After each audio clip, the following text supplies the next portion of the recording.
I'm not going to talk about all the stuff I've done as such just to, arouse your curiosity, but I'll use a few examples.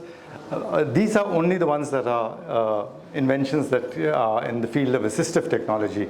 I have a kind of broad spectrum from agricultural machines, special purpose machines, as Professor said, clocks and watches, horology, things like that. But I'm going to use my time actually to stir up curiosity and stir up the ability in you to hopefully allow those seeds of creativity to germinate. Because creativity stems from passion. You can't get the two, you can't separate the two. You can't create stuff if you're not passionate about what you're doing. And so what I want to talk to you about is some of the, I'll just mention a few of these devices and things just to illustrate the thought process that went into creating these things. And we'll have some fun along the way because it's been a very fun journey. And I'm very privileged to have 1, 2, 3, 4, 5, maybe 6 of the people who've inspired me along this journey here in the room and a few more downstairs. It's been a really lovely experience. So I want to also, just before I go on, I want to talk to you about the difference between invention and innovation. This is always mixed up. An invention is the creation of something new, something that didn't exist before, whereas an innovation is taking an invention, tweaking it to get some more mileage out of it. So we always talked about being good innovators, but actually in a forum like this, where assistive technology is unique almost in every instance, it is you're creating something new, and it's supposed to be invention. And you can, so just before you change that, both these are tactile scripts. The first is taking an existing script and just adding a tactile component to it. That would be innovation. The second is what Louis Braille did. He created a new script completely, also tactile, but that was an invention. So that's the difference between an invention and an innovation.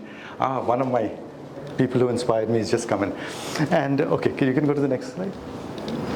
So I'll talk to you about this first invention. It is a multi-line refreshable Braille display, and I'll illustrate to you how it came about. You can see? That's a picture of it, a little close up. It was 5 lines, multi-line, and it came about because people told me, you cannot do it. You cannot change the scale of the actuators to Braille scale. It cannot be done. And for me, I didn't think of it that way. I did it, and I made a prototype to show them that it could be done. Then they lost interest. So that's something that you have to deal with. Can you switch? Yeah. Yeah. Okay. Now the thought process that went into this. You know that movie Titanic was around, and this beautiful hymn that they play when the ship is going down, these 3 violinists. And I knew the music and how it went. And I was running my finger over the Western music score, and I got this little flash of inspiration. That Western music score looks a lot like Braille, a page of printed Braille if you could view it in a tactile form. And so I said I have to make a machine that produces the Braille. So I produced a machine that produced the Braille, and that's how that Braille display came about. And that was also a turning point in my life, because that is when I changed course and moved into this field of assistive technology. Before that, it was agro machines, horology, all this thing. You know, I made a mechanical perpetual calendar that earned me some money, so I could afford to play around and use that money to relax and do whatever I wanted. So that started. And then I went and met Sabria and Paul in 2010 that was. And Sabria was one of the people who fired me up and inspired me to keep this project alive till I took it to its logical conclusion. While I was there, we would talk about all sorts of things, and the whole thing of creativity, especially in this field of assistive technology, is about people. You need to meet people to plant those seeds or nurture the seeds if they're already there, or water the ground to get them to sprout, to germinate. You need people, because the whole of assistive technology is you dealing with someone else's problem, you making something for someone else. It's about people. And that's what I got from Kantari. At that time it was Braille Without Borders, and Sabri and Paul were there for always encouraging, always thing. And over there, I'll go to, so I made some Braille displays, about 10 Braille displays in about 10 years, and one of them turned out to be successful. The Braille cells turned out to be successful, and we've got them in some of our devices that you might see here. And I'll go to the next slide. I'm going to talk about going back to another, the least complex of all my inventions was when I was with Paul and Sabriya at Kantari. There was a little girl called Tiffany Bra who was working there, and I was working on this Braille display, and she says, "Paul, do something for us." I said, "What do you want me to do, Tiffy? I'm trying to make this Braille display." And she said, "Not that. I don't want you work on the Braille display, but I want something else." I said, "What?" She said, "Make us something to identify currency notes." So that in about end of 2012 or 2013, I made this template, which I named after her, called the Tiffy template, and that was used to identify currency notes. Very simply, you can go to the next one. And that was Tiffy, and that was the currency template that could be used to identify the notes that were in use pre-demonetization. From 2013 to 2017, it was available free to anyone who wanted it in any quantity. That's so that Tiffy, now a bit of the creative process happens when you meet an inspiring person and the inspiring person makes a request. That request is a seed that you can actually plant, nurture, germinate, get it to germinate, and if you can't do it, you can delegate and find the necessary. But it's that seed that needs to be planted, and that's what Tiffy's request did, because she is a wonderful girl, very inspiring. You got to surround yourself with people who inspire you, surround yourself with people who, they're not necessarily, don't always have to be positive all the time. They can be critical of you and negative, but you can, work and use that negative thing to kind of drive you on, drive you to either change the atmosphere of the situation, of the negativity or the criticism that you might not want to accept, but may be constructive.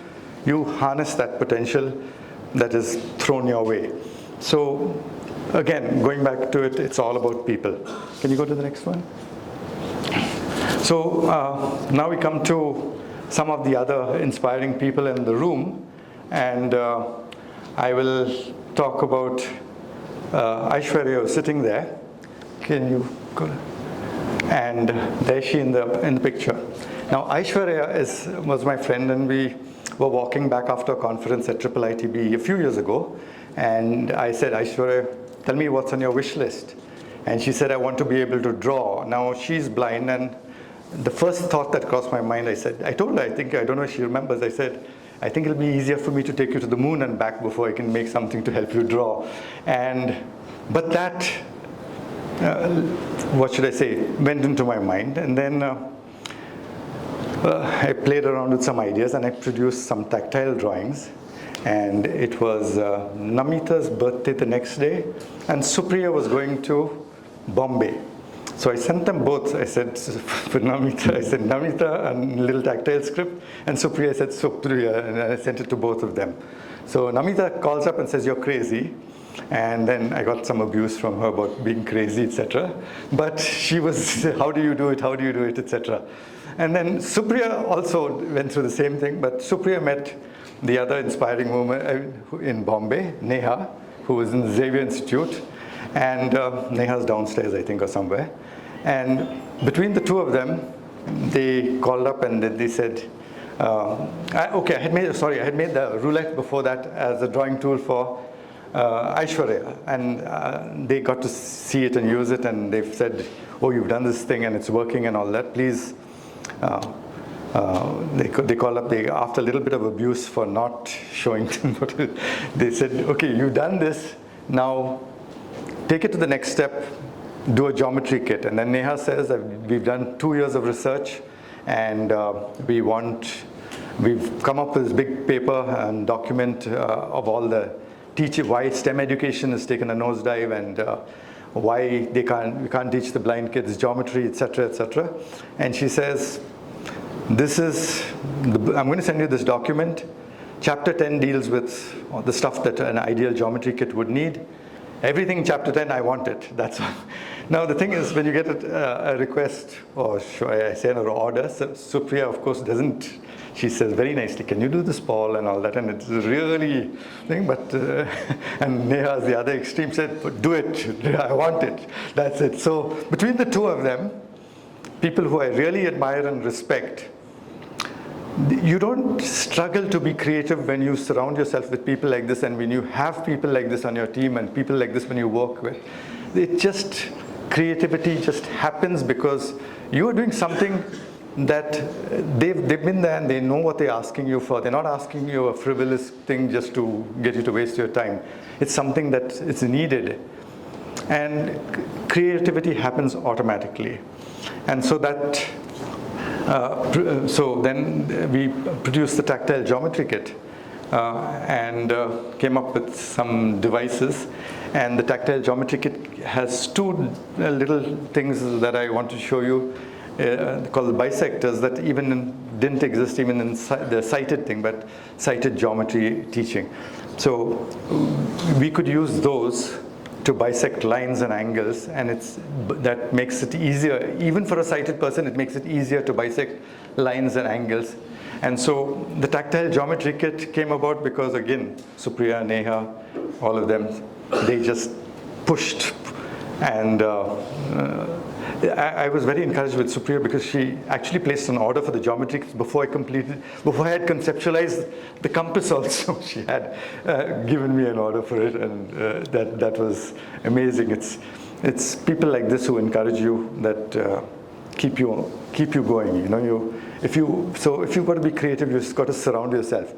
Then there's another aspect to creativity that Dr. Subir, my friend, talks about failure number 16.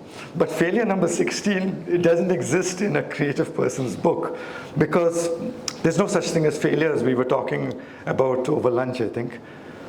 For a creative person, you do something, you take it to a point, you may not complete it, but you've done, whatever you've done is a positive in terms of learning about that subject. You know exactly how far to go, why it didn't work. You've got all that. That's a wealth of knowledge that you've accumulated, you've assimilated, and it's something that every creative person will go through.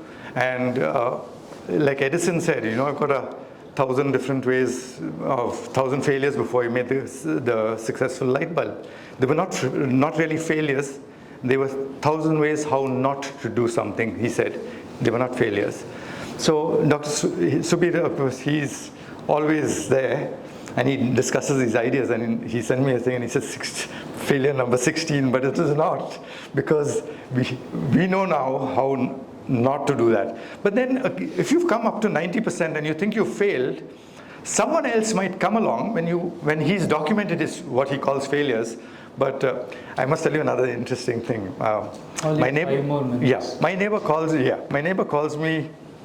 He thinks I do nothing because I sit and socialize. Because when you talk to people, people are where you get your inputs from. You don't have to be talk to a person in the field of your expertise. You can talk to anybody about anything, and you will get some seeds that you can work with, germinate. It's like a garden. You don't have only one plant in that garden. You take your seeds from wherever you get them, and you get some beautiful flowers at the end. And I have a friend who's always getting new plants and giving me and things like that. And it's lovely to watch those plants grow. But not all of them grow. Some of them die. But that's, again, part of the game. You've still got the garden to play with. So, like Subhi says, he documents them. So he does 90%, and someone else comes along and takes it and finds a new way to complete the balance of the 10%. Okay, so there's always that thing. Educational institutions, we were talking about IISCs, IITs, and others. Sometimes they close projects that fail, and nothing is done about them. But if they made those projects available to others to take up and salvage, something might happen to them. So that's fair. So can you go to the next thing? This is, where's Namita? Namita's gone. This girl works with Namita. I had to ask her permission before I used that picture, because she was not very happy that day. This was, if you notice, she's at the Empower conference a few years ago. And that's Teresa. And Teresa was about 3 or 4 years ago, Namita said, we're working on these Braille books. Come on, do something, help us make Braille books. And so she sent Teresa to study how to make Braille and things like that, printing. And we had some disastrous sessions. And when things went wrong, that was Teresa's expression. And that was just before she'd say, you know, this is not working and all that. And then probably a few minutes after that, the expression become worse, and then it would go through the cycle of, you know, nothing's working, the whole world's against me, nobody loves me, etc. So that is the end of Teresa's creative journey at that point. But that, again, is something you can work with.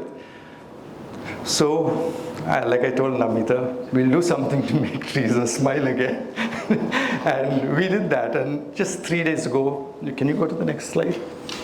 3 days ago, we produced, this is Teresa's artwork. So she's smiling again. And that is produced with Braille overlay. And it's a way of printing Braille, accessible books basically. It's got tactile below it, and and it's for a sighted person as well. So kids, it's totally accessible, and kids can, and sighted or the visually impaired can both use it. So that is a story of how one would work with disappointment, work with the people on your team who cannot handle disappointment. You can kind of use their disappointment as a sort of catalyst to do something to get them out of there. So it's, you know, just solve the problem faster than you would otherwise. They are team members. They may not have the skill set to be able to take it to the logical conclusion, but you do that. You just lift them up and deal with that. So that was that. Can you go to the end? I think that's it. Thank you.